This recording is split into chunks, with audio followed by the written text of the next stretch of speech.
talking about the end of the tribulation period. I guess the end really comes there, that 7-year period at Armageddon. It does. You know, the Bible tells us that really the culmination of history of this age is the Battle of Armageddon and the second coming of Jesus Christ. And really they happen kind of in conjunction with one another. The Battle of Armageddon is interrupted by the second coming of Jesus.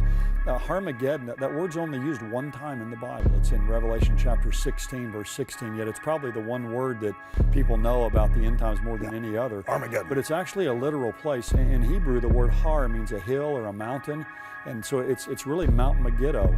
And if anyone's ever been to Israel, they know that site there of Megiddo that overlooks the Jezreel Valley, or the Valley of Megiddo. 20 miles long, 14 miles wide.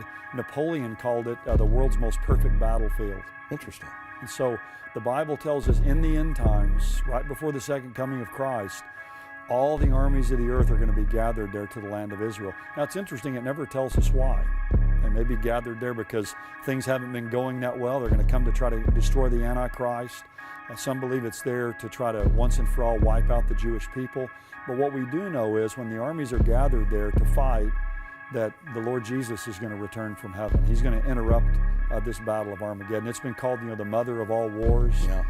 But that's where world history is going to end. One of the things I think is fascinating is I studied world history as a younger person. You end up, all you study is wars. When you study world history. We're defined by wars, aren't we? We're defined by wars. Every nation kind of is. And Boundaries. really, history is going to ultimately culminate at this mother of all wars, this campaign of Armageddon. What is the turning moment at Armageddon? Well, the turning point is going to be when the army is going to see Jesus coming back from heaven. He's going to be returning from heaven, and then they're going to turn, it says, to fight against him.